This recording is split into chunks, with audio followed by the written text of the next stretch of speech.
esos puntos. Y bueno, con estas indicaciones dadas, adelante, doctor, la sala es toda suya. Muchísimas gracias en primer lugar por la amable invitación. En segundo lugar, un cordial saludo a todos los participantes. Muy agradecido con su concurrencia en esta sesión para abordar lamentablemente un tema bastante recurrente, pero que es imposible de negar, tomando en cuenta sus implicancias, tomando en cuenta cómo se desarrolla y esencialmente cómo va manejándose en un ámbito bastante complicado que está relacionado sobre todo a toda una problemática que creo yo que es mucho más importante y necesaria de detallar, que es la violencia social. La violencia contra la mujer la hay, nadie lo va a negar, las estadísticas así lo dicen, pero no es la única violencia. Lamentablemente vivimos en un país sumamente violento, donde las expresiones de violencia son constantes. Entonces, negar esa referencia a un factor solamente de grupo femenino es un error y que lamentablemente no guarda coherencia con los años de violencia política, social, económica, eh, estructural que hemos vivido como país. Lamentablemente, esto es una realidad innegable y por eso es que tenemos que enfatizar que necesitamos detallar algo mucho mejor que todo lo que estamos observando. Muy bien, sobre esa base nos vamos a centrar efectivamente en medidas de protección y medidas cautelares hacia las víctimas de violencia familiar, ¿correcto? Y para ello, por favor, yo sé que algunos me conocen, pero esto siempre es bueno, siempre es importante de recalcar. No soy un expositor que solo repite la ley o que eventualmente enseña el curso de Derecho de Familia de una manera trivial o de una manera intrascendente. Soy investigador, no como los que compran artículos. Tengo 23 años de profesor universitario. Estoy registrado en RENACID.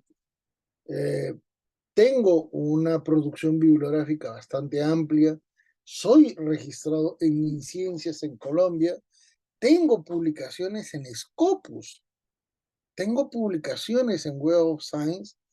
Tengo un registro académico que no puede ser cuestionado, no por lo que se ha hecho, sino porque no existe ningún elemento negativo que pudiera limitarlo o condicionar. Creo que 23 años de vida académica algo permiten detallar. Y si es que no consideran que esto sea importante, les enseño la producción bibliográfica que he ejecutado durante todos estos años, que solamente está vinculada al ámbito familiar. No incluyo los libros en el ámbito constitucional, en el ámbito civil, en el ámbito de gestión pública, los libros en el ámbito penal, los libros en el ámbito de derecho internacional. No los incluyo. Tengo más de 100 libros publicados, tengo participaciones en casi 400 libros, he publicado casi 600 artículos, publico constantemente en diferentes medios y esto me permite detallar cierta experiencia. Sido amicus curiae en el Pleno Jurisdiccional Civil de Familia y eso da algún nivel de respaldo para poder detallar. Lamentablemente, insisto, no se trata solo de una violencia contra la mujer, se trata de un contexto de violencia estructural. El Perú ha vivido problemas de corte político, económico, social, cultural, y que lamentablemente todos estos elementos se han ido configurando prácticamente en varias décadas. Muchos dicen de que en los últimos años solamente hay violencia contra la mujer. No, en realidad la violencia contra la mujer proviene desde hace muchos años. En realidad la violencia siempre ha existido. Entre los años 2000 al año 2023 vivimos esta violencia que no es solamente contra la mujer, es una violencia a nivel de delincuencia organizada, donde tenemos inclusive sicarios y tenemos delincuencia extranjera. Entre 1980 al año 2000 hemos vivido violencia terrorista. Entre 1970 y 1980 hemos vivido violencia urbana, porque muchísima gente que había migrado entre 1948 hasta 1969 vivió en zonas periféricas en las ciudades de la costa peruana. Es eso lo que generó, ¿qué cosa? Los conos, eso generó los pueblos jóvenes, los asentamientos humanos. Eso es la periferia, donde no tenían servicios básicos. A eso se sumó la reforma agraria, a eso se sumó los contextos de violencia política que hemos tenido varios, golpes de Estado, problemas en el ámbito económico, y todo esto ha ido generando un caldo de cultivo en el que la sociedad peruana ha ido desarrollando un perfil sumamente negativo en el que lamentablemente solo se relaciona una partecita de todo un contexto sumamente más amplio y complejo, ¿correcto? Fíjense que muy a pesar de todos estos elementos negativos, hay una referencia importante. En los últimos 28 años hemos tenido crecimiento económico. Ahora estamos en una recesión debido a que desde el año 2006 hemos tenido gobiernos en piloto automático en la economía. Pero ¿por qué es importante detallar esto? Porque esa bonanza económica incluyó a la mujer como agente económico. Y eso se generó en los años 80, debido a la diáspora peruana, debido a que muchísimos peruanos migraron al extranjero huyendo del corrupto gobierno de Alan García y del terrorismo. Estamos hablando de que en esa época migraron 4 millones de peruanos, la gran mayoría varones. Quebró la sociedad peruana y provocó que muchas mujeres tengan que ejecutar y asumir la dirección de sus hogares de forma autónoma, porque se vieron abandonadas. Esto terminó provocando Gamarra, esto terminó provocando muchísimos centros de producción liderados por mujeres. Villa El Salvador es una realidad gracias a mujeres. Y esto porque no existía un sostenimiento económico que permita a las familias desarrollarse. Había una crisis generalizada y todo esto terminó por colapsar todo nuestro panorama. Y lo colapsa no solamente desde una perspectiva del derecho de familia. Hablar del derecho de familia en un contexto de violencia es absolutamente irresponsable si es que no se analizan los otros elementos donde incluimos el contexto macro, donde se pueden detallar, por ejemplo, los errores, las incongruencias, las situaciones en las cuales no estamos evidenciando una correlación con otras disciplinas que podrían, ¿qué cosa? Permitir una mejor evaluación de nuestra realidad, como por ejemplo el contexto criminológico. ¿Cómo se les ocurre en el Perú, y bueno, esto en la doctrina comparada, pensar que se mata a la mujer por el solo hecho de ser mujer? Pregunta, ¿conocen algún caso en el cual el agresor haya matado a una mujer por el hecho de ser solo mujer? Eso es un elemento en términos bibliográficos, en términos teóricos, en términos dogmáticos, falso. No existe ningún asesinato a una persona por el hecho de ser mujer. Existen asesinatos a mujeres por cuestiones económicas, eventualmente un robo, por cuestiones de orden sexual. Han querido atacarlas sexualmente y ante las evidencias, muchos de estos agresores suelen atacar mortalmente a las víctimas. Por violencia de condiciones de parentesco o de familiaridad o de, ¿qué cosa? Vinculación afectiva. Generalmente las exparejas o las personas que están en una situación de crisis en el entorno de su realidad familiar suelen registrar estos problemas. Normalmente es la expareja, ¿correcto? Quien ante una negativa para poder desarrollarse nuevamente en un contexto afectivo, plantea estas situaciones totalmente negativas y sobre esa base es que se producen, lamentablemente, hechos fatales, ¿correcto? No se trata de un hecho al azar, no se trata de una situación muy, muy negligente. Lamentablemente estamos ante una situación sumamente incongruente, ¿correcto? Y esa referencia de incongruencia no nos permite ver, por ejemplo, la estructura del tipo penal. No nos permite eventualmente analizar cómo se desarrolla el iter criminis en el contexto de violencia familiar. No se toma en cuenta que muchísimos de los agresores en violencia familiar, y no los estoy exculpando, estoy solamente evaluando el contexto penal, no ejecutaron un acto premeditado en los atentados que han cometido. La mayor parte de estas situaciones proviene de conductas negativas imprevisibles, situaciones de celopatía, situaciones de reacción ante un evento extraordinario, un acto de adulterio, un acto de infidelidad, provocan una reacción sin que se ejecute un dolo. Y señores, el dolo en el contexto penal es el elemento esencial para configurar un delito. ¿Cómo entonces se puede detallar estos elementos sin una correspondiente relación con el derecho penal? Les doy un simple ejemplo. Cuando ustedes analizan los hechos en los cuales una mamá, ante el abandono de su pareja y tomando represalia contra la pareja, decide envenenar a los hijos y va al mercado, compra un veneno, va a su casa, en la cocina, prepara la comida envenenada, les da el alimento envenenado a los hijos y finalmente los ve morir. Pregunta, cuando son capturadas estas personas, ¿qué es lo que dice el Ministerio Público? ¿Qué es lo que dice el juzgado? No, es shock. Está en una situación de tal estrés que es imposible evaluar la naturaleza del delito. Y todos los actos previos, ¿qué cosas son entonces? ¿Qué cosas son?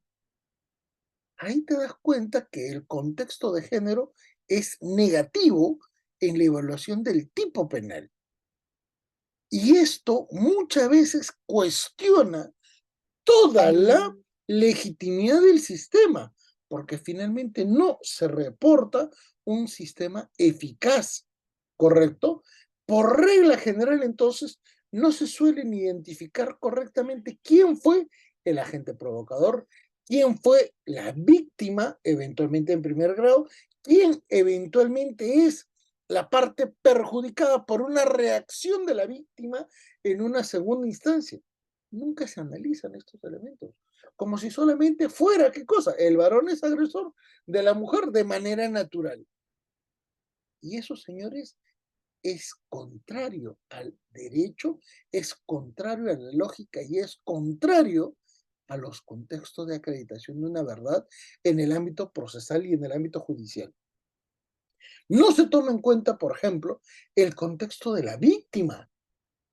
¿Para qué queremos un sistema judicial donde supuestamente se protege a la mujer en primer término, si en la mayoría de los casos donde son víctimas no se les atiende prudentemente, diligentemente, humanamente, o peor aún, en un tiempo prudencial?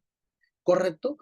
En muchos casos donde ocurre violencia familiar, no se toman en cuenta a los hijos, que son víctimas secundarias, que son víctimas inclusive estructurales.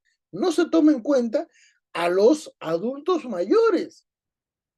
La pregunta es entonces, ¿solamente violencia contra la mujer? ¿Y el resto de situaciones, qué pasa? ¿Qué ocurre? ¿O se analizan en otras materias? Ese es el error, ¿correcto? Peor aún, solamente podemos evaluar el 10% de la mayoría de estas situaciones cuando la víctima ejecuta una acción, ¿qué cosa? De denuncia o de oposición. Y esto va a ser muy referencial cuando comencemos a tomar en cuenta que el 90% de las víctimas, en todo nivel, en todo género, en toda edad, en toda condición material, lamentablemente no se percata de la exposición, de la exposición al peligro en el cual está. Muchas víctimas asumen 10, 15, 20, 30 años una condición pasiva ante los hechos de violencia, pero no reaccionan porque sencillamente tienen otros elementos que ponderan de forma positiva ante una situación eventualmente crítica, como por ejemplo la crianza de los hijos, como por ejemplo el contexto económico, como por ejemplo el contexto de la intimidación, porque muchas veces son amenazadas. Peor aún superando todos estos problemas, presenta una medida de protección, por ejemplo, que es nuestra materia de discurso, y a veces los policías no pueden hacer el seguimiento. A veces los órganos judiciales quedan sumamente cortos y limitados en esta acción, a tal nivel inclusive que se piensa que una medida de protección ya es un recurso eficaz. Y la medida de protección, y disculpen la referencia, conforme está detallada en la Constitución, está regulada en nuestro marco normativo, no protege, no es eficaz, no es diligente, no es oportuno. ¿Saben por qué? Porque su tipo de estructura normativa es tan amplio y abierto que literalmente no impone ninguna condición efectiva. Cuando la norma dice se hará, se ejecutará, se evaluará, se analizará, está dando detalles, ¿qué cosa? Amplios, genéricos, permitiendo que el juez pueda evaluarlos. Pero un momento, ¿y qué pasa si el juez no los evalúa o no tiene la necesidad de acreditar completamente todos los hechos? Porque no tiene elementos probatorios. Sencillamente se acabó el procedimiento. Entonces, esto termina por provocar una situación de indefensión que lamentablemente en contextos de evaluación de daños, entre paréntesis, responsabilidad, porque no todos están familiarizados con ese mismo término, pueden, ¿qué cosas? Determinar. Mucho se habla de la violencia contra la mujer y la violencia de la mamá contra los hijos cuando, por ejemplo, está en una situación de separación con el papá. Eso no se analiza. Es más, la misma Corte Suprema detalla que en esos casos la violencia acreditada de la mamá contra sus hijos es alienación parental, pero no implica la variación de tenencia. En otras palabras, yo certifico que ese niño está afectado psicológicamente, pero no importa, que siga viviendo con la mamá porque la mamá tiene que cuidarlo. Eso es lo que dice la Corte Suprema. Sobre esas condiciones, entonces, ¿qué es lo que vamos a detallar? Vamos a detallar que lamentablemente nunca se evaluó una perspectiva multidimensional para analizar el contexto de violencia. ¿Y por qué? Porque puede ser una persona, puede ser un grupo familiar, porque puede ser un colectivo, o que pueden ser, ¿qué cosa? Varias personas en diferentes niveles estructurales. Y eso es un gran error, lamentablemente. Ese gran error entonces nos permite identificar una condición sumamente negativa, ¿correcto? Que anula los contextos de victimización, ¿correcto? Principalmente porque estos niveles de referencialidad lamentablemente quedan sujetos a reglas de orden procesal, a reglas de orden material. Y no se toma en cuenta el contexto dimensional, no se toma en cuenta el contexto de cómo las partes van, ¿qué cosa? Vinculándose, relacionándose o generando, ¿qué cosa? Condiciones de antagonismo o de oposición o, o eventualmente de violencia, ¿correcto?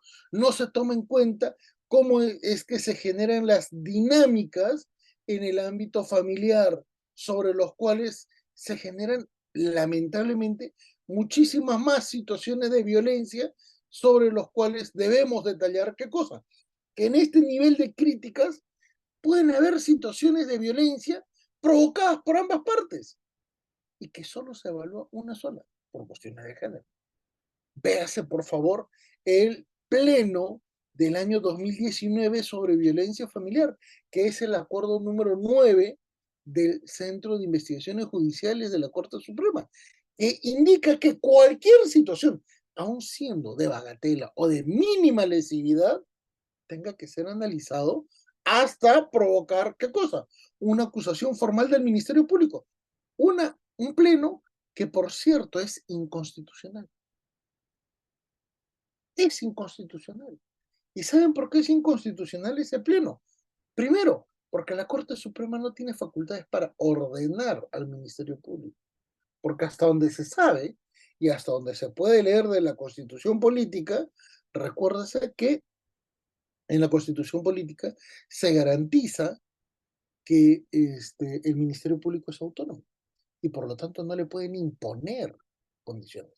La Corte Suprema en un pleno puede obligar a sus magistrados a acatar una regla y esa regla inclusive es subsanable, en otras palabras, oponible, siempre y cuando se pueda fundamentar en contra.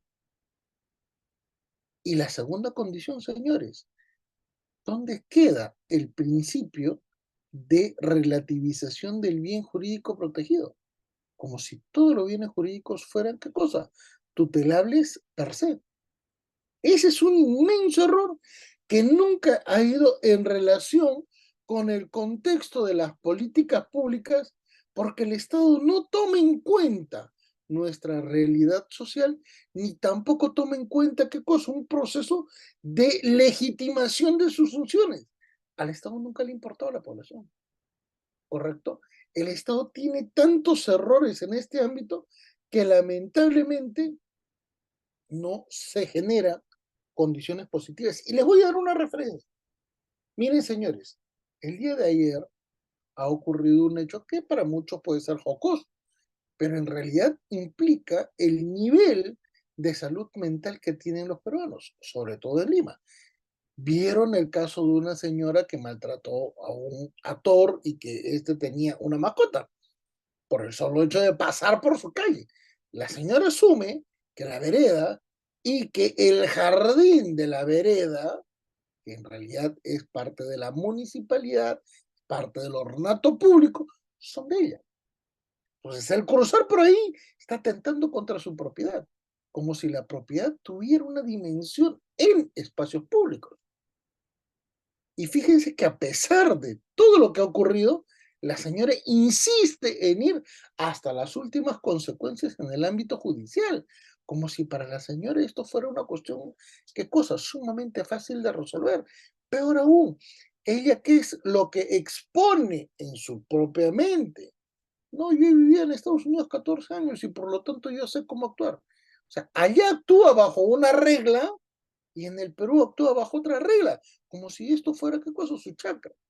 Y ahí se dan cuenta los niveles negativos de violencia psicológica que nosotros hemos interiorizado. Y ese es un gran problema, porque inclusive en situaciones negativas, toda la legislación de violencia familiar se contradice contra un principio constitucional, que es el de rehabilitación. Yo pregunto, en una situación, por ejemplo, de violencia familiar, donde se acredita la agresión a una dama, han pensado cómo es que ese agresor podría eventualmente, ¿qué cosa?, rehabilitarse. No se trata de una agresión a cualquier persona, se trata de una agresión a una pareja o una expareja. Y ese perfil psicológico es totalmente distinto, porque no todo el mundo cumple con ese rol, con ese perfil de la víctima. Entonces, ¿cómo podemos y pretendemos hacer equivalencias tan genéricas? Ahí están los errores que nosotros apreciamos. Correcto. Sobre esa base, entonces, de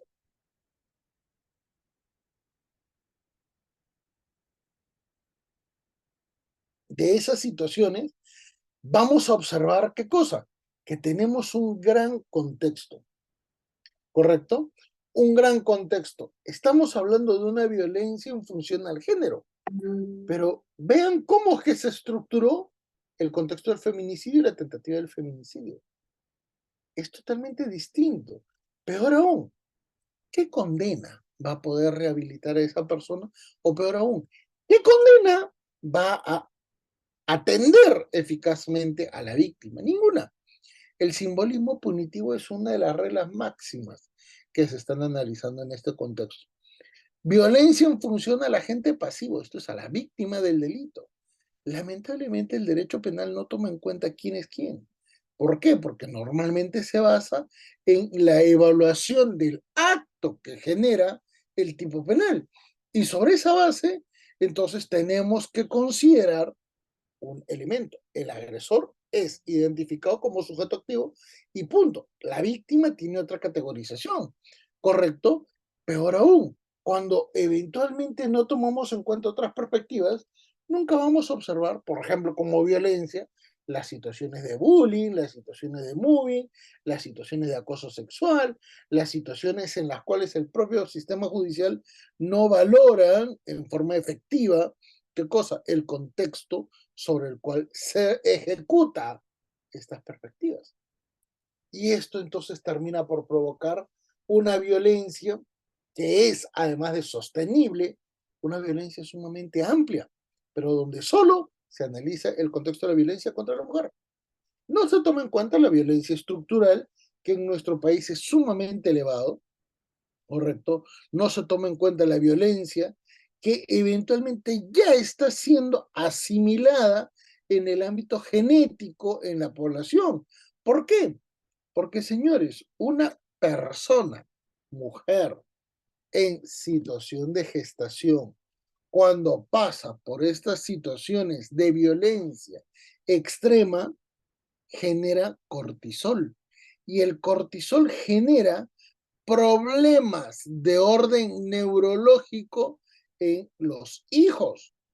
La pregunta es, si esto ya lo sabemos, ¿cuál es la reacción entonces del Estado peruano para limitar o condicionar o al menos paliar estos resultados? ¿Por qué creen que la población peruana de personas que sufren autismo o que sufren alguna otra alteración de orden mental en el ámbito psiquiátrico se han incrementado en los últimos 20 años?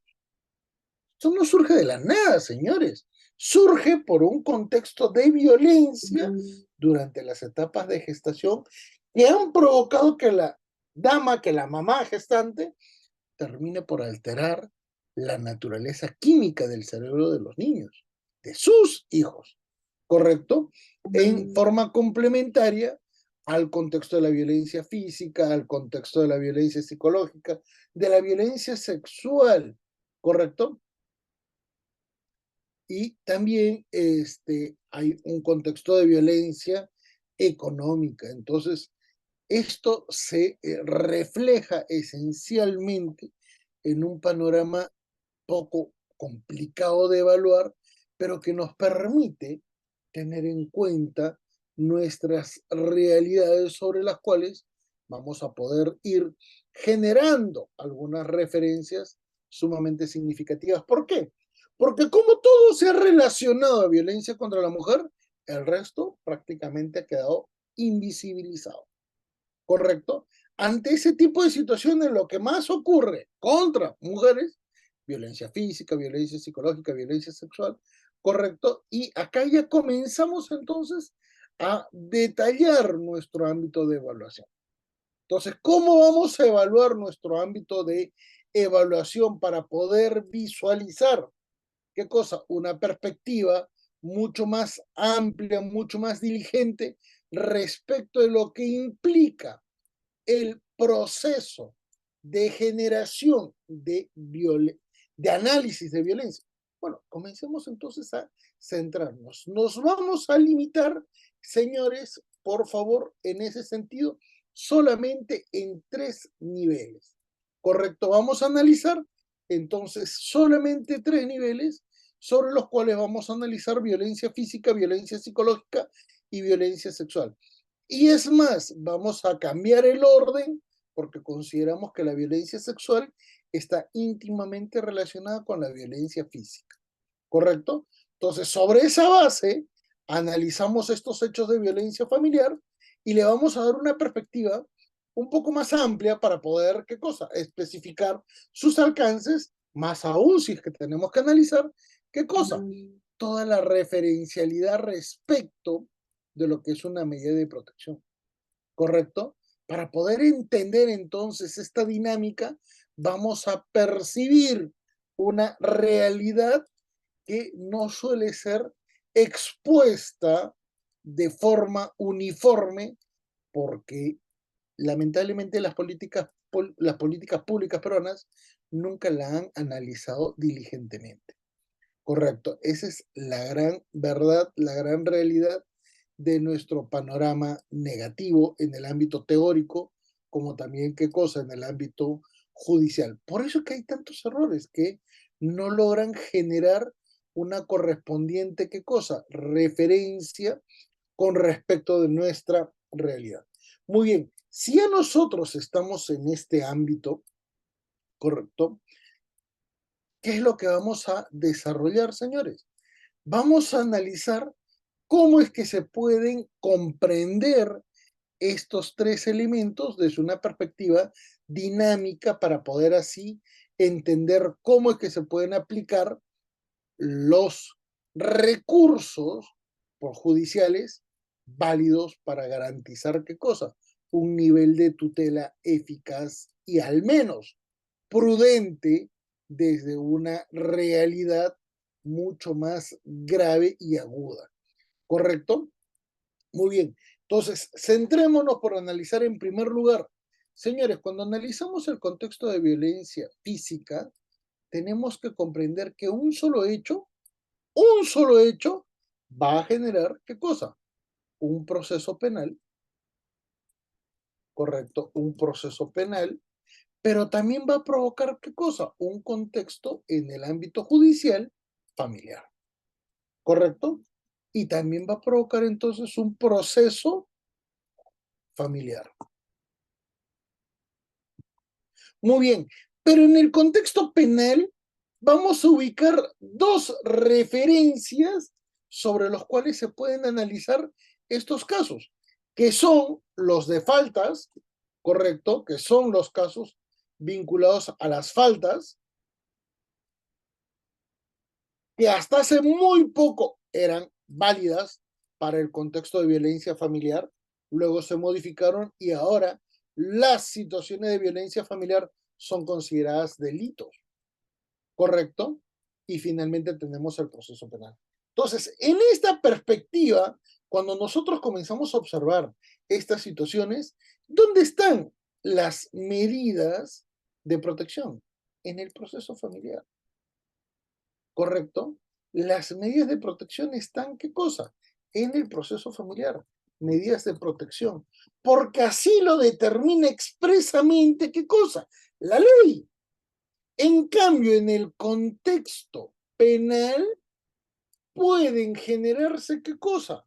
Medidas cautelares. ¿Correcto? Que es totalmente distinto. Y acá vamos a darnos cuenta de una gran situación. Lamentablemente, señores, las medidas de protección es una institución jurídica que no guarda relación con el contexto procesal. Lamentablemente acá lo que se generó es una situación incongruente con nuestra realidad teórica y por eso es que tenemos estas referencias. En realidad las medidas de protección y las medidas cautelares tienen la misma naturaleza jurídica, ¿correcto? La medida cautelar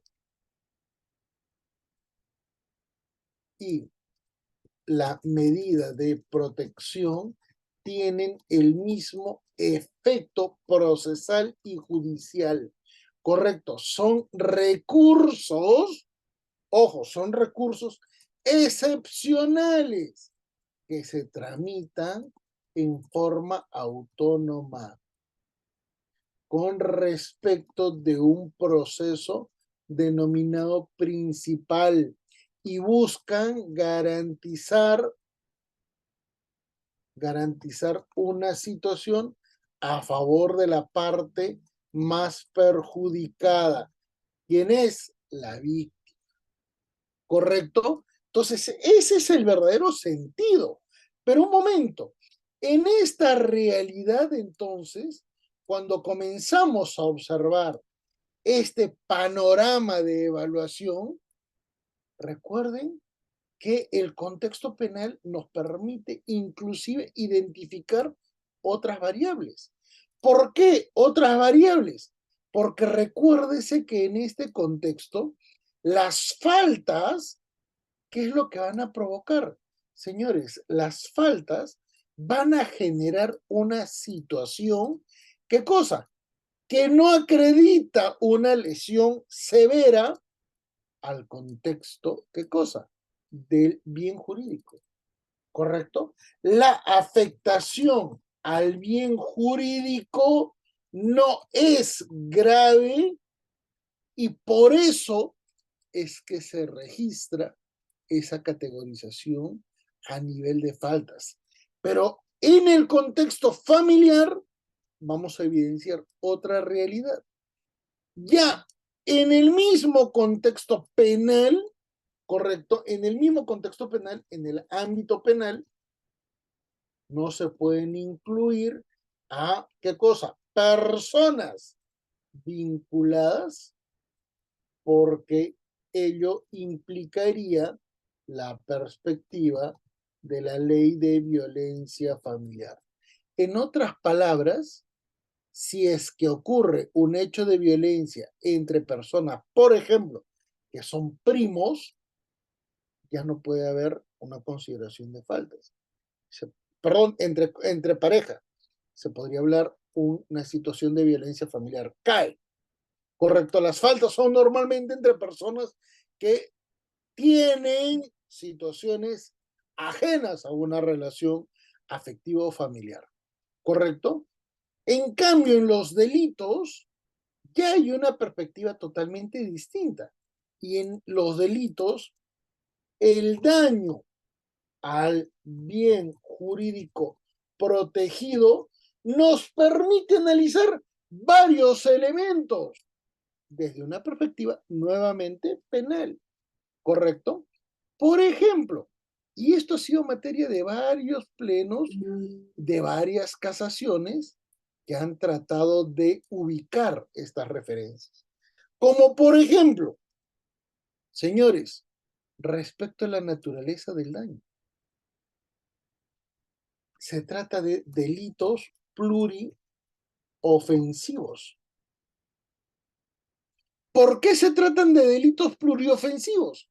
Porque no solamente se analiza la perspectiva de daño a la víctima, se analizan también inclusive resistencia a la autoridad o inclusive otros mandatos judiciales que pueden ser, ¿qué cosa? Rechazados o cuestionados por las partes en la ejecución de los hechos mientras se va evaluando. Eventualmente puede ser un delito continuo, ¿correcto?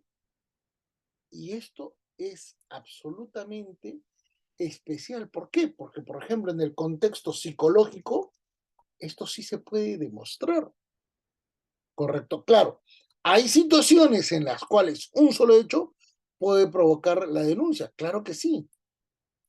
Delito, ¿qué cosa? Entonces, delito que se puede configurar de forma inmediata. Delito puede configurarse de forma automática. Se generó el hecho, automáticamente puede ser delito, a pesar de que nunca de repente las partes hayan registrado alguna otra situación de violencia. ¿Por qué? Porque esto suele ser representativo en estos niveles, ¿correcto? Por eso es importante considerar cómo es que el legislador peruano ha ido analizando estos elementos y no los ha analizado correctamente ni tampoco diligentemente. Finalmente viene otra gran condición, ¿correcto? Muy a pesar de que el delito puede demostrarse, la reparación es ineficiente. 100 soles, 200 soles, 300 soles de reparación civil. Pregunta, ¿ustedes creen que con eso se repara un daño? No, ¿sí o no? Entonces, es absolutamente incongruente con la lógica el pensar que una reparación de 200 soles está atendiendo, pues, una realidad que pueda atender a la víctima. Esto lamentablemente no es aceptable bajo ningún término, ¿correcto? Muy bien. Sobre esa base, entonces, pasemos ahora a analizar el contexto en el ámbito de nuestra ley. Una ley que, por cierto, es absolutamente ineficaz, es absolutamente negativa desde una perspectiva de eficacia. ¿Correcto? Entonces, centrémonos en el contexto familiar para poder evaluar estas situaciones. ¿Correcto? Entonces, muy bien. Y le vamos a cambiar otra perspectiva para que se pueda diferenciar estos elementos. Muy bien. Cuando entonces ya analizamos un contexto de proceso familiar, acá ya tenemos que evaluar otras referencias. ¿Correcto? En primer lugar, señores, fíjense bien, la ley limita el contexto de los agentes intervinientes. Les doy un simple ejemplo para que vean cómo es que la ley siempre fue mal evaluada y además mal aprobada. Manuel Bermúdez vive en su casa. Tiene un problema con su pareja. Mi hermana viene a mi domicilio, se entera de estas discusiones y mi hermana golpea a mi pareja. Aunque parezca increíble, la puede dejar hasta inclusive una condición sumamente negativa, muy, muy lastimada. Y en ese tipo de situaciones no hay violencia familiar. ¿Por qué? Uno, no viven juntas, ¿correcto? Y dos, no forman parte de la estructura de que el varón no fue el agresor a la mujer. Para que vean las incongruencias, ¿correcto? Y esto ya ha sido determinado en un pleno casatorio. La mujer no puede ser sujeto activo de estos hechos. A pesar de que pueden hacer violencia psicológica contra los hijos, como por ejemplo en alienación parental, no son tomadas en cuenta como sujetos activos. Solo dice una casación, ¿correcto? Y en este tipo de situaciones y de referencias, lamentablemente, los hechos de violencia deberían ser tratados como un problema humano. Solo dice el cuarto pleno jurisdiccional, perdón, el tercer pleno jurisdiccional de la Corte Suprema de la República. Casación 4664, ¿correcto? Y no ha sido tomado en cuenta. Entonces, estos problemas en los cuales se van configurando estos lamentables errores permiten detallar que existen muchas limitaciones negativas contra estos elementos. Y peor aún, en el contexto que ya ahora nos vamos a centrar, acá se analizan las medidas de protección. Y acá viene el gran problema, pues. Estas medidas de protección van a tener, ¿qué cosa? Una perspectiva sumamente abierta, muy incongruente con la realidad formal de los hechos, ¿correcto? Y se va generando. Entonces, ¿de dónde sale toda esta visión? Señores, esto sale esencialmente de la perspectiva del reglamento, ¿correcto? De la ley de violencia familiar. Entonces, en primer término, ¿qué dicen las medidas de protección? Son normas abiertas.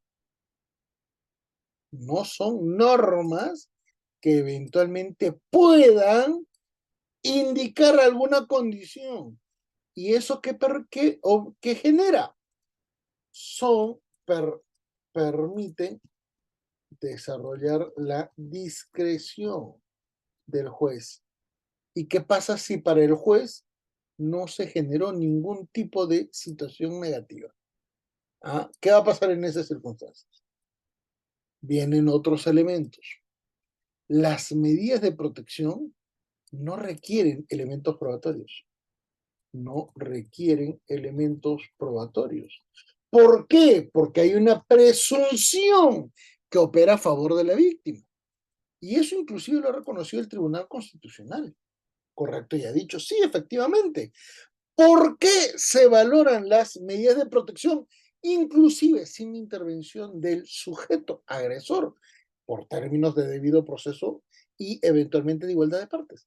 Por dos elementos que son válidos y que han sido correctamente expuestos por el Tribunal Constitucional. El primero de ellos, las medidas de protección es un recurso previo al ámbito de la emisión de una sentencia y por lo tanto tiene un carácter totalmente diferente al que se desarrolla en una sentencia judicial.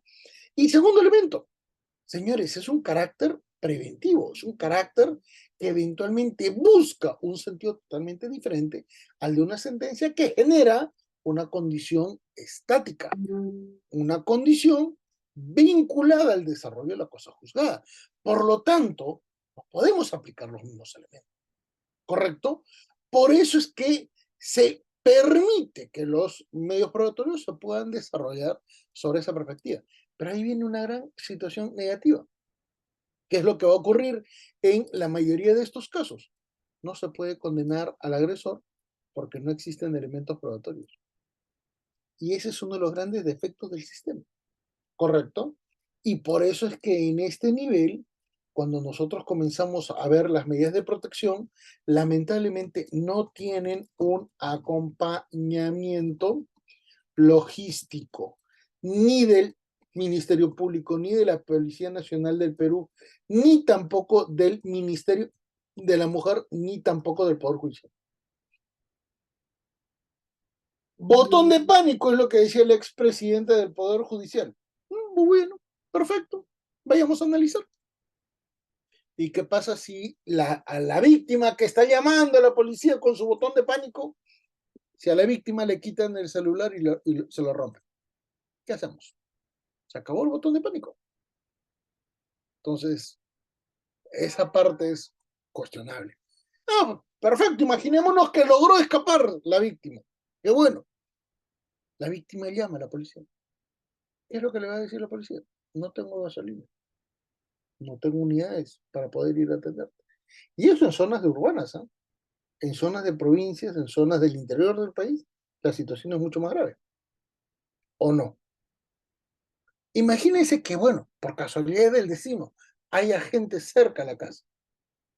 ¿Ustedes creen que la reacción en la tutela de la víctima sea mucho más fácil?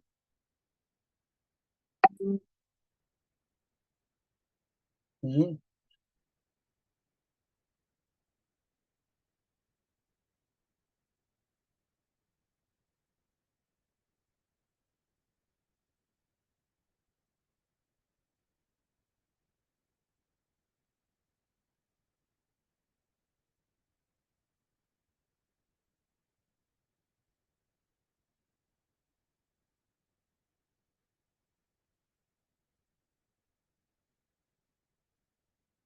Esas son las realidades que lamentablemente nos permiten detallar que todo este sistema en el contexto de violencia familiar no percibe cómo es que se desarrolla el contexto de la violencia, en particular contra la mujer, ¿correcto? Y ahí es donde se generan estos grandes inconvenientes,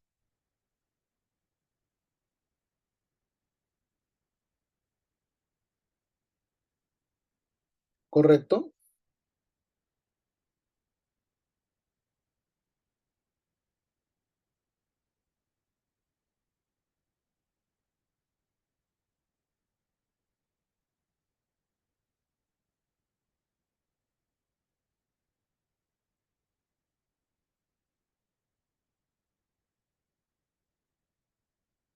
Muy bien. Sobre esa base, entonces, cuando vemos el contexto de conflicto familiar, de violencia familiar, una cosa es lo que es en una etapa preliminar, Ministerio Público, Policía Nacional, recuerden que hay una obligación casi automática de pasar un proceso judicial y esto en un periodo de tiempo sumamente extenso va a pasar a una sentencia.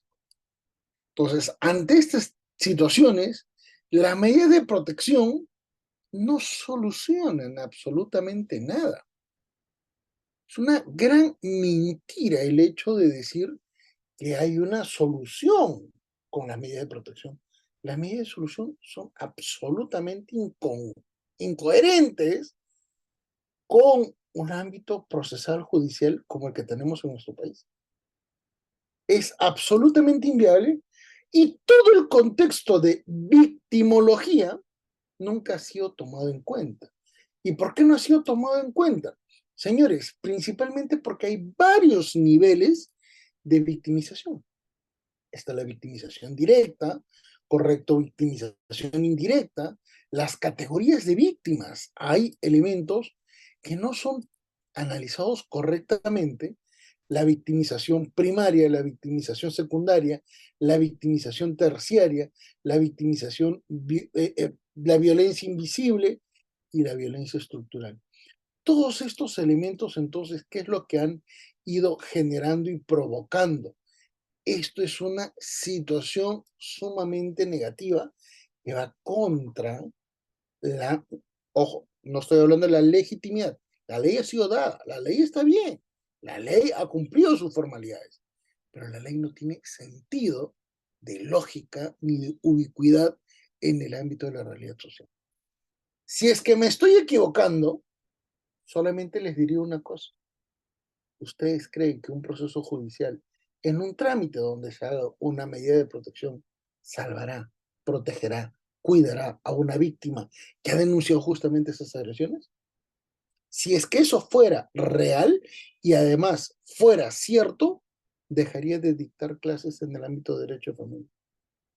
Y los últimos 20 años me permiten detallar que desde un inicio indicamos que los procesos judiciales, conforme a una lógica de evaluación de conflictos de intereses y de derechos, no es congruente con una realidad familiar. ¿Por qué? Porque muchas víctimas no quieren separarse. Y no quieren separarse porque de repente la pareja adúltera, correcto, si tuviera la posibilidad de un divorcio, se iría con la otra persona. Y eso es lo que muchas víctimas no quieren. Oiga, pero señor, ¿eso está mal? No. Lo que sucede es que esa víctima, además de todo lo que está pasando, tiene una violencia psicológica que no lo ha tomado en cuenta. Eso es violencia psicológica, ¿correcto? El saber que eventualmente está manipulada y está condicionada. Y por eso es que no ejecuta la defensa legal conforme debería ser. No estoy diciendo que esas personas estén mal, estoy diciendo que hay elementos que no son tomados en cuenta. Señores, ¿cuántas veces han visto situaciones de grave situación a nivel de pareja y nunca se han denunciado? O eventualmente han solucionado sus problemas y luego de repente nunca más han tenido conflictos. O peor aún, se han separado y nunca se han divorciado. ¿Qué ocurre en ese tipo de situaciones? Lamentablemente muchos solamente repiten lo que dice la ley y no analizan el contexto de la realidad social y terminan generando una situación teórica sumamente incongruente con los objetivos que ha tenido el legislador, porque el legislador podrá ser absolutamente ignorante en el ámbito jurídico y en el ámbito social, pero el legislador quiere evitar que este nivel de incidencia suba. ¿Y por qué? Porque si sube, se le exigirá que tome acciones. Caso contrario, no va a ser, ¿qué cosa? Renovado en un contexto político. Por eso es que hay un nivel periférico que lamentablemente siempre se centra en un factor y el resto de elementos que condicionan en gran medida, que afectan en gran medida, prácticamente son ¿qué cosa? Anulados o eventualmente trivializados. Esta perspectiva entonces, señores, nos permite enfatizar que las medidas de protección con sinceridad responden a un simbolismo punitivo de parte del Estado, limitan la capacidad del juez, primero porque es una regla muy abierta y en tercer término limitan la capacidad del Poder Judicial de resolver coherentemente porque no es posible que solamente el 4% del total de magistrados vean estos casos cuando en realidad la sobrecarga procesal es superior al 30%. Literalmente son la mayor carga procesal que tiene el Poder Judicial. Y muy a pesar de que son la mayor carga procesal, desde el año 2014, el Poder Judicial no ha aumentado el número de magistrados que vean estos temas. Entonces, ¿hay una desidia de parte de todos? Por supuesto que sí, pero la mayor desidia que yo observo es la de doctrina, que sigue pensando que una ley va a solucionar la violencia familiar. Señores, eventualmente tomando en cuenta que nos toca un espacio de preguntas y respuestas, muchísimas gracias y quedaría la atención de las preguntas que estimen convenientes.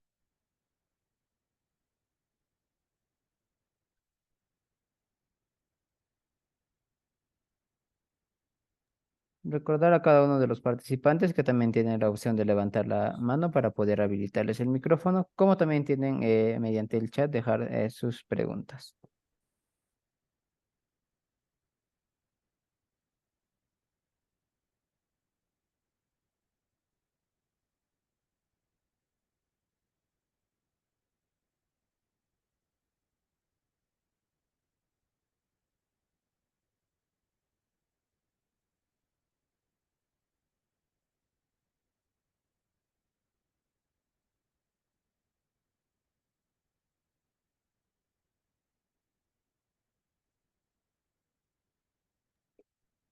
Adelante, doctor Luis Alberto, puedes realizar tu pregunta. Doctor, muy buenas noches y muy agradecido por su ponencia, doctor.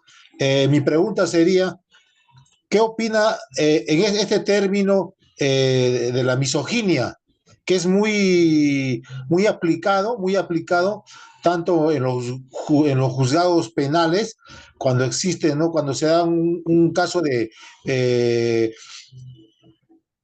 tentativa de homicidio, homicidio, ¿no? Contra la mujer. Bueno, en términos psicológicos, permítame responderle, ¿correcto? Yo no soy psicólogo, pero he estudiado mucho la materia y he leído bastantes documentos. El misógino, el misógino, por regla general, casi en un 90%, no suele generar actos de violencia física. ¿Y saben por qué? Porque el misógino es cobarde.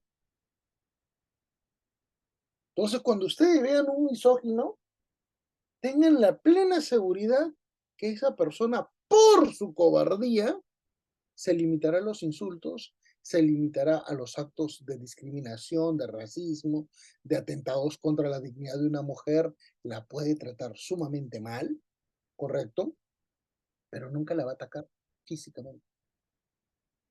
Entonces, ahí te das cuenta que cuando se hizo la ley penal peruana, nunca se tomó en cuenta el factor técnico para definir cómo se iba a ejecutar la violencia familiar, cómo se iba a ejecutar una violencia psicológica, cómo es que eventualmente las agresiones verbales o las agresiones físicas entre personas que no forman parte de un grupo familiar no han sido tomadas en cuenta.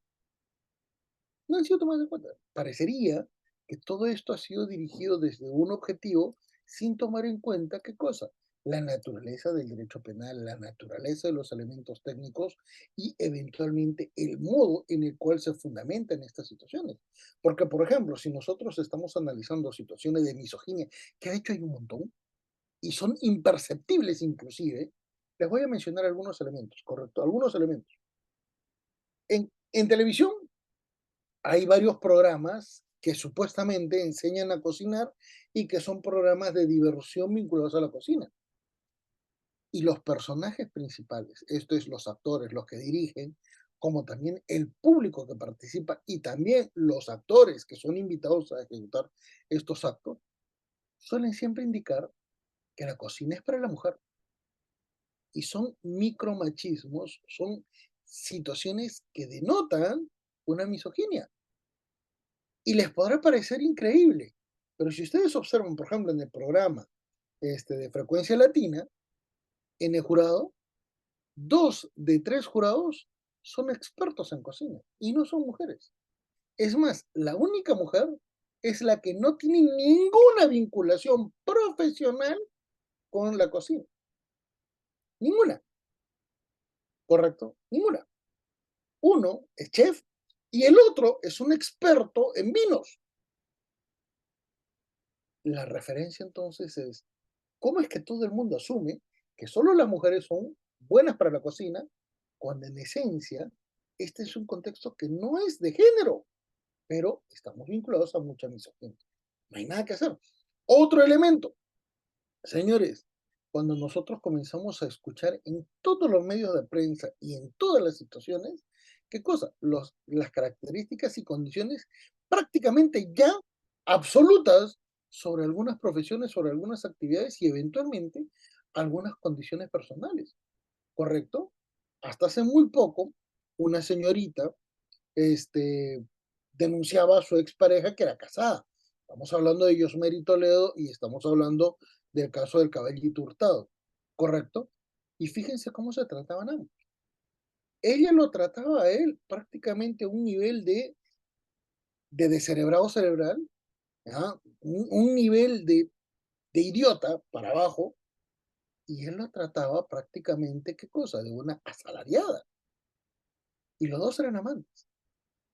Entonces, son elementos que te das cuenta que en esos niveles nunca hay agresión física, porque esa misoginia no siempre es solamente del varón. Hay más misoginia en las mujeres que en los varones. Y si no me creen, se los voy a explicar. En el ámbito universitario, en el cual yo me desempeño casi 23 años, ¿correcto? Las agresiones verbales más comunes contra las mujeres son hechas por mujeres, no son hechas por varones. Les doy ejemplos.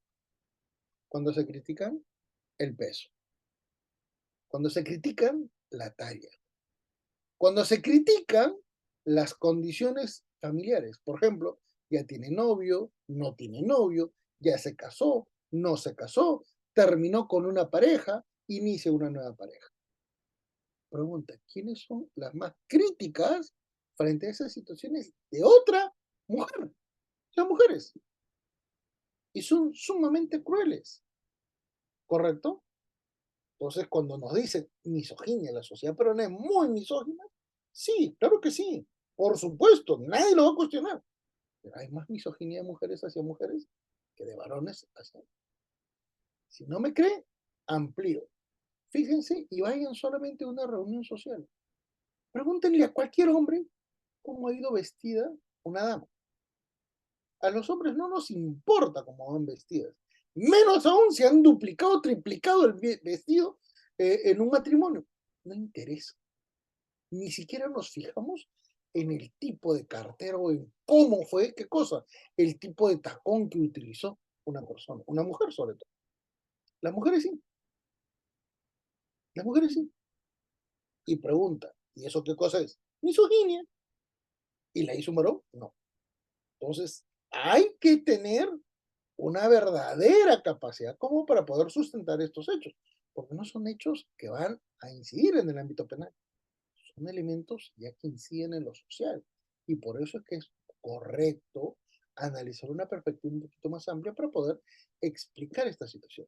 Nadie te va a decir que no hay violencia, no, la hay, pero un momento, hay que ver de dónde viene, cómo se genera, cómo se evalúa y también cómo impacta eventualmente en las víctimas, ¿correcto? Porque, por ejemplo, si una dama le dice a la otra dama, oye, la talla no es la adecuada para esa ropa, esa mujer que recibe esa categorización se va a sentir mal. Pero si el varón le dijera, está subida de peso, y es una ofensa increíblemente grave. Son eventualmente el mismo tipo de adjetivos, pero el solo hecho de ser pronunciado por un varón es ofensivo. Cuando lo otro, que es mucho más grave porque se lo dice una mujer, no suele ser considerado como un insulto, a pesar de que provoca bulimia, a pesar de que provoca anorexia. Entonces, dejemos de pensar que solo las mujeres son las únicas víctimas. No, las víctimas pueden ser, ¿qué cosa? De varios niveles. La violencia es social, la violencia no admite género.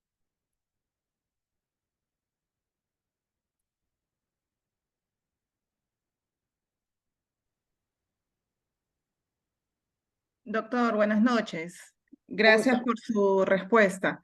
Doctor, una consulta. Antes de la modificatoria al recurso de casación del Código Procesal Civil, yo interpuse casación contra el auto de vista que confirmó unas medidas de protección.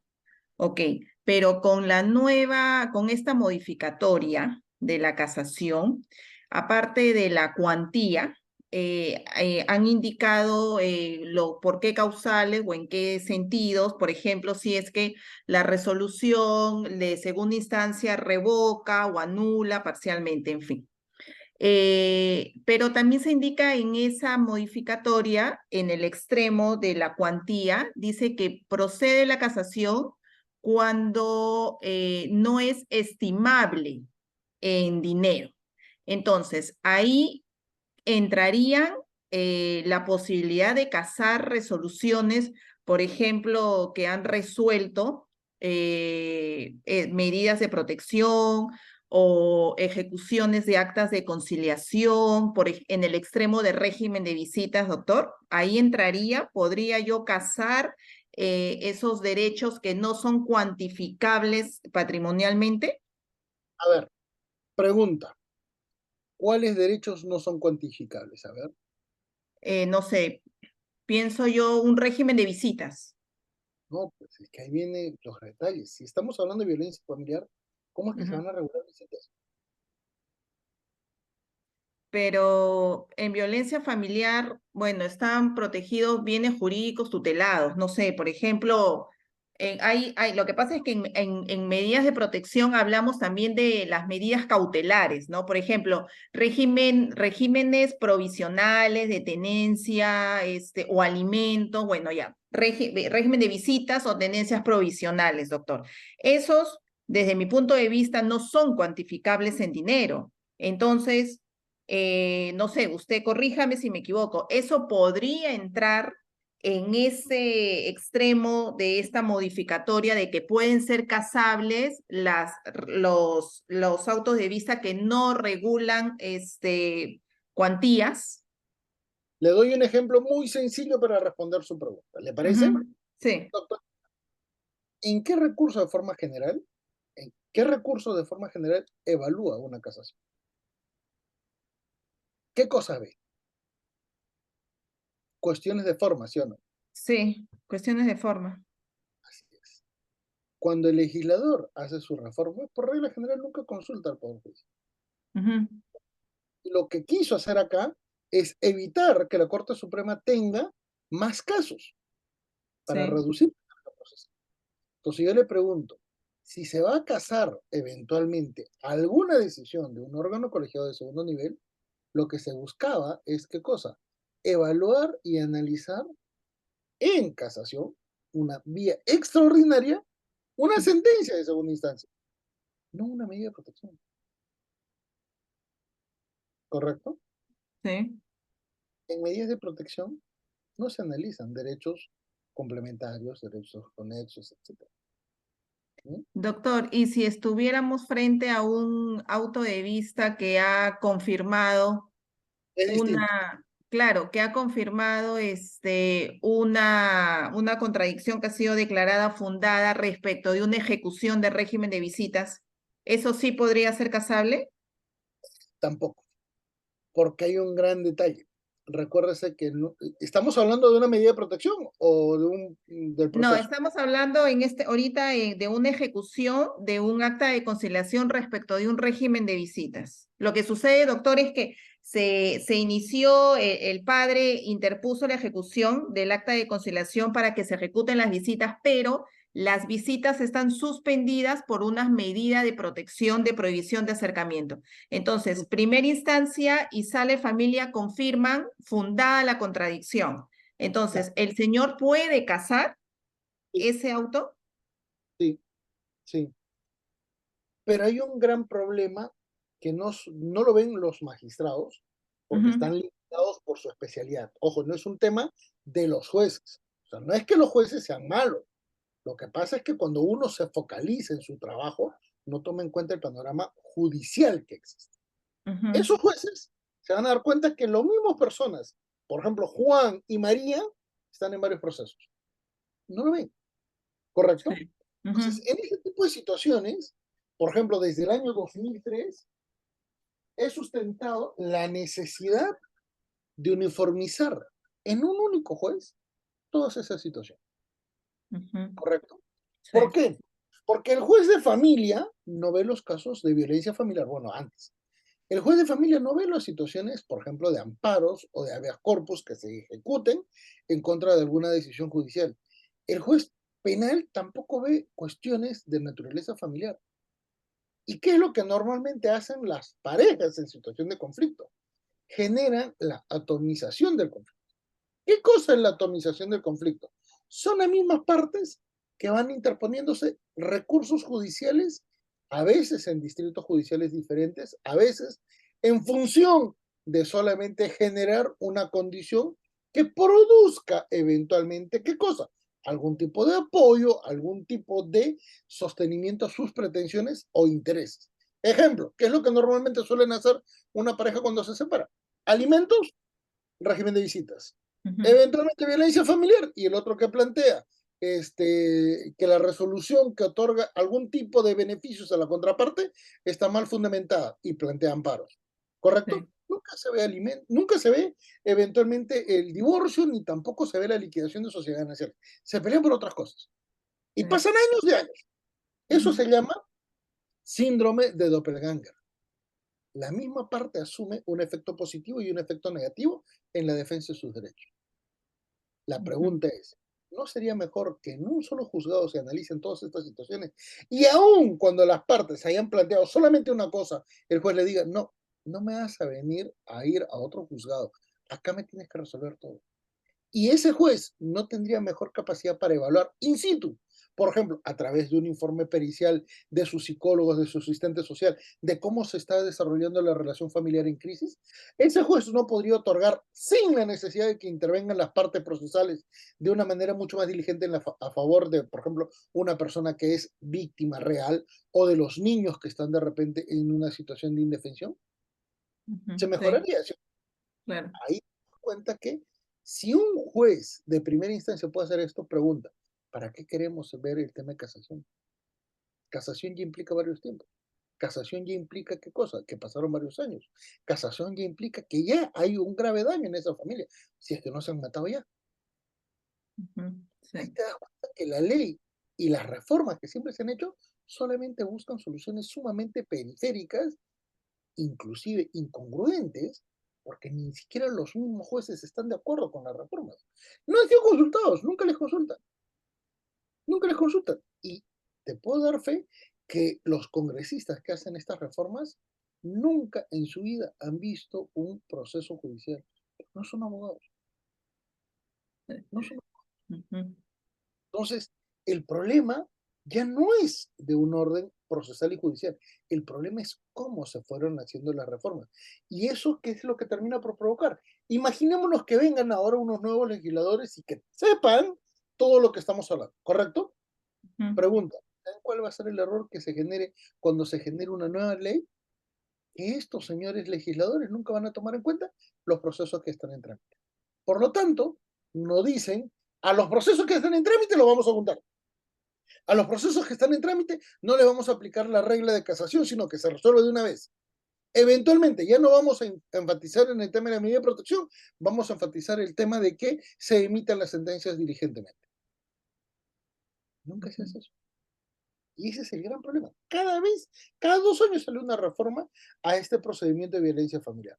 Pregunta, ¿se ha solucionado algo? Las víctimas siguen incrementándose. No es una cuestión que te lo digo yo, las estadísticas te lo dicen. Y el problema es que todo el mundo es consciente de esto. Y a pesar de eso, nadie quiere reformar el problema de raíz. Porque para reformar el problema de raíz, ¿qué necesitas? Uno, que quien proponga sepa penal, sepa constitucional, sepa procesal, sepa familia, sepa probatorio, sepa derecho convencional, conforme al artículo 8 de la Convención Americana que te exige un procedimiento eficaz. Nadie te puede saber tantas especialidades. Por eso es que no hay especialistas en estos temas. Quien te da una exposición o es profesor o juez de familia, o eventualmente es juez penal o abogado especializado en penal. pero no toma en cuenta la otra perspectiva. Por eso es que, por ejemplo, te doy un ejemplo sumamente sencillo. Si tú revisas el octavo pleno casatorio, el conflicto no se trata sobre disposición de bienes de sociedad gananciales, porque ya murió el supuestamente afectado. Están los hijos, era un tema de sucesiones. Y se pelearon dos medios hermanos. Y el proceso tomó 8 años, 5 años en no salir la casación. 5 años. Yo te pregunto, si en 5 años esos medios hermanos hubieran solucionado su conflicto y eventualmente le hubieran dicho a la Corte Suprema, señores, ya no necesitamos su veredicto, ya hemos solucionado este problema, así que nos retiramos. Pregunta, ¿cómo hubiera quedado la Corte Suprema en esa situación? ¿Mm? Claro, súper mal por ese tanto tiempo, pues, claro. ¿De qué sirve? Ahí le doy la referencia final. Estamos ante situaciones en las que todo el mundo quiere buscar partecitas, partecitas, y cree que con una victoria pequeñita ya soluciona el problema. Y no es así. ¿Para qué estamos queriendo ir a casación en un recurso que eventualmente tiene naturaleza cautelar? Si no soluciona el fondo. Si no soluciona el fondo. Ujú. Ah, Mm. no tiene sentido. Y no tiene sentido no por un tema legal. No tiene sentido porque esa víctima no está siendo protegida. Sea quien sea. Ujú. Bien, gracias, doctor. A usted.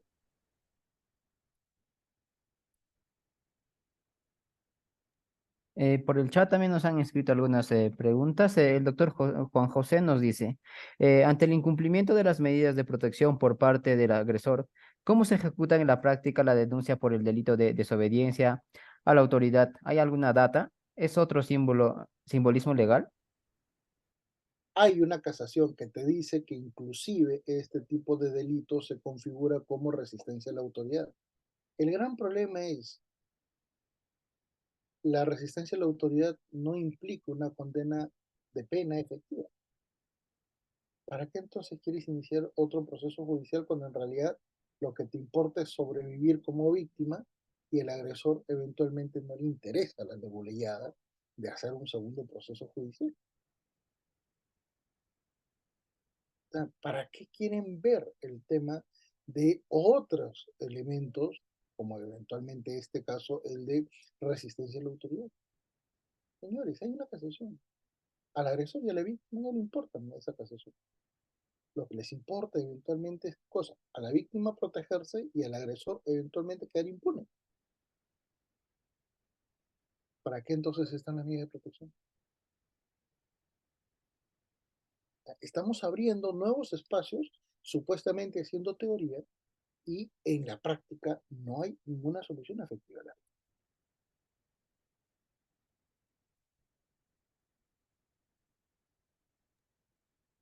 Acá el doctor Saldaña nos pregunta, doctor, buenas, ¿habría afectación psicológica si una mujer escucha la conversación de padre e hijo con contexto de insultos denigrantes? No, tiene que ser directo, pues. Tiene que ser directo. No existe daño de forma indirecta. Si yo estoy hablando con mi vecino y yo estoy hablando mal, por ejemplo, de uno de mis hijos, y mi hijo escucha, en realidad, ¿cómo podría inclusive él, siendo mayor de edad, demostrar eso? Ese es el gran problema de los hechos, que no logran tener un correlato en el ámbito de la probanza. Muy distinto es si, por ejemplo, se graba. Muy distinto sería, por ejemplo, mensajes de comunicación. Ahí sí, pero si yo, esto es una cuestión totalmente informal, esa situación es lo que provoca que en el Perú casi no existan condenas por violencia familiar, porque no hay manera de probar. ¿No? Acá la doctora Alexandra también nos pregunta, doctor, ¿se estaría cometiendo violencia psicológica si el agresor utiliza y o manipula a sus menores hijos para seguir denigrando a su víctima? ¿Cómo? A ver, no entendí la pregunta. A ver, ¿se estaría cometiendo violencia psicológica si el agresor utiliza y o manipula a sus menores hijos para seguir denigrando a su víctima? La pregunta, y por eso es que no permito que se lean las preguntas, es que son incompletas. Eso supuestamente es violencia vicaria. Y quien normalmente lo hace es la mujer contra sus hijos, en venganza al varón. Pero la doctrina te dice que la violencia vicaria la hace el varón. Y yo pregunto, ¿cómo podría ser violencia vicaria un varón si normalmente él es el que no tiene la tenencia de sus hijos? ¿Cómo podría manipular a sus hijos para vengarse de la mamá si literal la mamá no los deja salir a la calle? ¿Mm? Ahí te das cuenta que la misma teoría tiene errores de fundamentación por una perspectiva de género. Por eso, por favor, si es que van a preguntar, levanten la mano, pregunten directamente. Señores, entre abogados resulta inadmisible que quieran qué cosa, que se lea una pregunta, cuando en realidad en estos contextos lo más interesante y de repente hasta lo más complejo de analizar es justamente la real intención de lo que quieren consultar, para efectos de que sea positivo.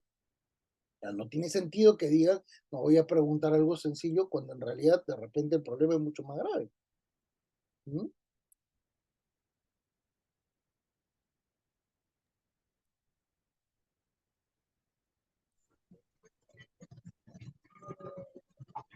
Adelante, doctora Francisca, puedes realizar tu pregunta.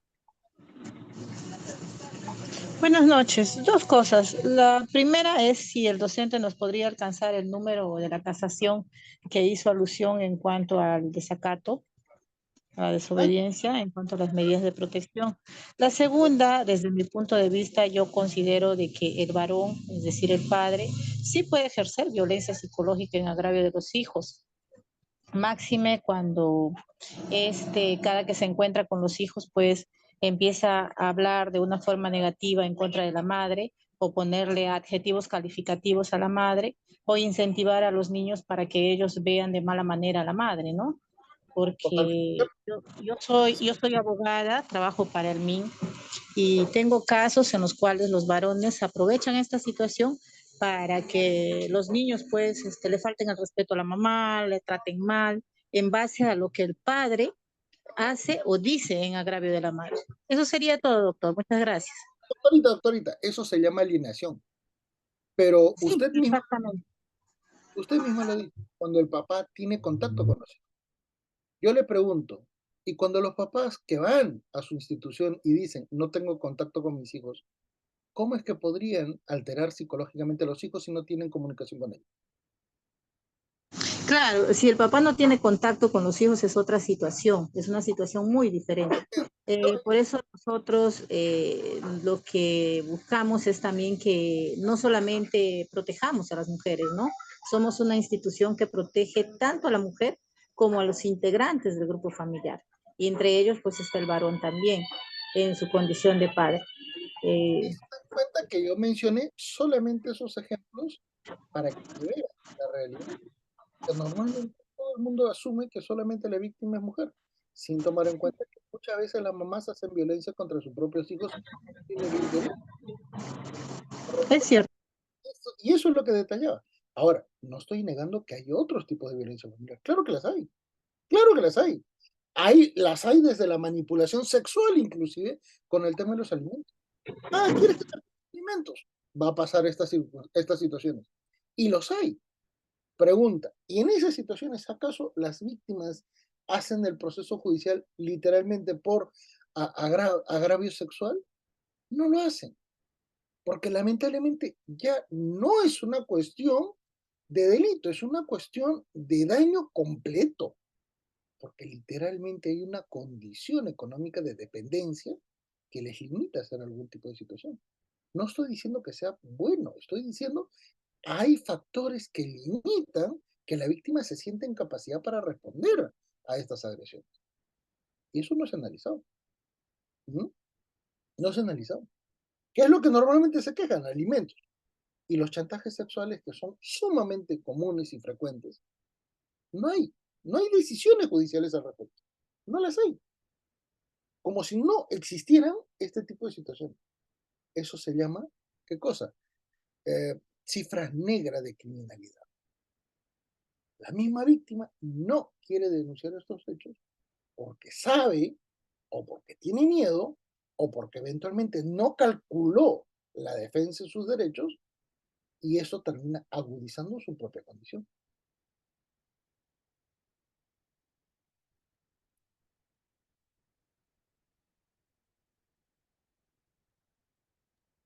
Adelante, Alexandra, puedes realizar tu pregunta. Muy buenas noches, doctor. Sí, justamente yo le hice fue la pregunta acerca de la manipulación, ¿no? Porque yo justamente tengo un caso acerca de eso, llevé un caso en la cual había sido una separación, había de intermedio ya unas medidas de protección acerca de la víctima, a favor de la víctima, pero había la comunicación entre el padre y los hijos.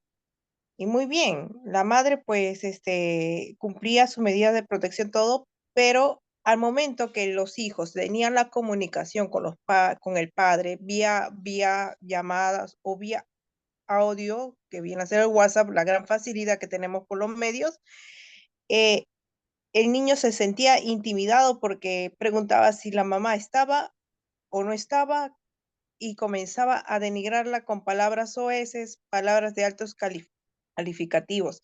Es por eso que yo digo, Doctor, ejerce la manipulación. ¿qué edad tiene ese niño? La criatura tiene cerca de 9 años, es una niña injustamente. Te comento, doctorita, la alienación parental, y de esto yo he publicado como 3 libros, la alienación parental se limita a los 6 años. A partir de los 6 años, normalmente los niños, a pesar de la severa presión de cualquiera de los dos progenitores que ejecuta la alienación, no traslada esos hechos. Si usted me dice a los 9 años, yo le puedo garantizar que ya no se trata solamente de alienación. Ahí hay violencia física que la niña no quiere denunciar. ¿Y por qué no quiere denunciar? No quiere poner en aprietos a su padre a pesar de que es agresor. No, ¿Correcto? sino que se alejaron por una violencia familiar y conjuntamente la madre se alejó porque fue golpeada la madre. Y Bueno, muy aparte, fue también denigrada sexualmente. le Fue comento. denigrada sexualmente y es por eso que tiene, claro, cumplió sus medidas de protección, pero se basa que la niña responde la llamada al padre y el padre empieza a hablarle altas palabras acerca denigrantes acerca de su madre y el rompimiento de la relación. Es por eso que yo pregunto, ¿ya existe ahí una manipulación optando por el menor para seguir denigrando a la víctima? Le comento, no creo que suceda eso. Y se lo digo con toda objetividad. Los niños a los 9 años no son tontos. Saben quién es el agresor, saben quién es la víctima. Y suelen ponderar. Los actos del agresor no se los comunican a la víctima. Los actos de la víctima tampoco exponen a la víctima ante el agresor. Los niños son mucho más astutos, doctor. Y usted me está relatando el caso improbable de una niña de 9 años. Y probablemente cuando esa niña pase a un examen psicológico, no va a poder sostener lo que usted me está detallando. ¿Por qué? Porque el psicólogo le va a hacer preguntas respecto de su modus operandi de la niña respecto a los casos de violencia. Y la niña va a saber responder porque ya tiene un nivel de discrecionalidad de su realidad social. Sabe quién es quién. Y no quiere atacar a los dos. ¿Correcto? La alienación normalmente es cuando hay un nivel de dependencia emocional de los hijos. Por eso que los niveles de alienación parental suelen ser registrados hasta los 6 años. Después de los 6 años va bajando. Nunca hay alienación parental cuando son adolescentes, porque los niños, a los jóvenes, esos niveles no los toman en cuenta. Son conscientes y además son inclusive inmutables. Los padres se pueden estar golpeando físicamente y en muchos casos ellos ponderan sus propios, ¿qué cosa? Contextos personales. Por ejemplo, en situaciones de enamoramiento, por ejemplo, en situaciones de estudios, por ejemplo, en situaciones en las cuales prefieren evadir la realidad porque no quieren saber lo que ocurre. Hay muchísimos mitos porque lamentablemente cuando usted revisa la bibliografía en el ámbito de violencia psicológica en nuestro país, los abogados literalmente lo único que hacen es reproducir la norma. No te hacen estudios clínicos, no te hacen estudios de investigación. No hay, ¿qué cosa? Trabajos que eventualmente tomen 1 año, 2 años, 3 años para analizar determinada realidad y te pueden exponer. El único que ha hecho esos tipos de estudios soy yo, que por años he ido investigando. Es más, yo he sido consultor del Banco Mundial para analizar en varios distritos judiciales justamente pericias. Y la realidad es totalmente distinto a lo que te dicen casi todos los autores. Soy secretario general de la Asociación Peruana de Derecho de Familia y Sucesiones. Y cuando converso con profesores de muy alta importancia, les demuestro que no saben cuestiones periciales en términos psicológicos. Y sus apreciaciones son jurídicas, pero no tienen un efecto real porque ni conocen al agresor, ni conocen a la víctima, ni conocen a los niños que son alienados. Y esa es la realidad. Entonces, si usted me dice que una niña de 9 años es alienada, no. Probablemente tenga influencia negativa, sí, pero no va a ser eso un nivel de alienación. Eso es imposible, porque los niños ya pueden identificar quién es quién. Y los niños en estas situaciones, aún en situaciones de alta presión, suelen, ¿qué cosa?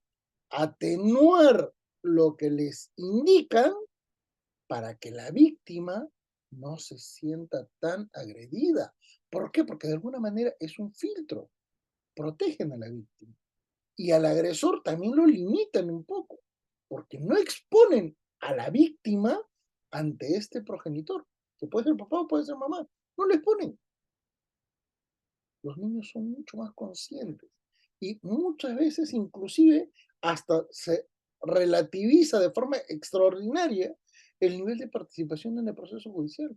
Creen que una declaración de un niño o de un adolescente finaliza un proceso judicial determinando y condicionando lo que el juez debe resolver conforme a lo que se dijo. Y cuando en realidad esa participación ni siquiera es una cuestión de elemento probatorio, no es una testimonial. ¿Ve usted el Código de Niño y Adolescente? No, es una testimonial. Para eso está el Código Procesal Civil. Y las declaraciones de los niños son elementos referenciales, tangenciales.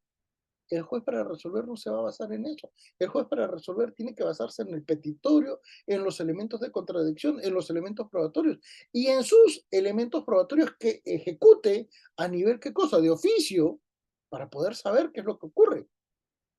Nunca va a resolver en función de lo que diga un niño. Y ese es un error, doctor.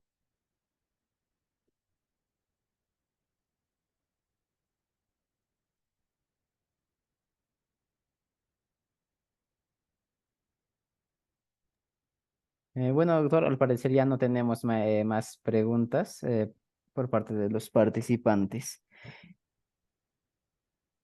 Bueno, entonces con esta estaríamos dando ya por culminada la sesión del día de hoy, pues sin antes agradecerle por su presencia en esta sesión, doctor, esperando pues que la clase haya sido del agrado de todos los participantes y a la vez hayan podido pues absorber las dudas que tenían respecto a este tema. Muchas gracias, doctor. Muy buenas noches.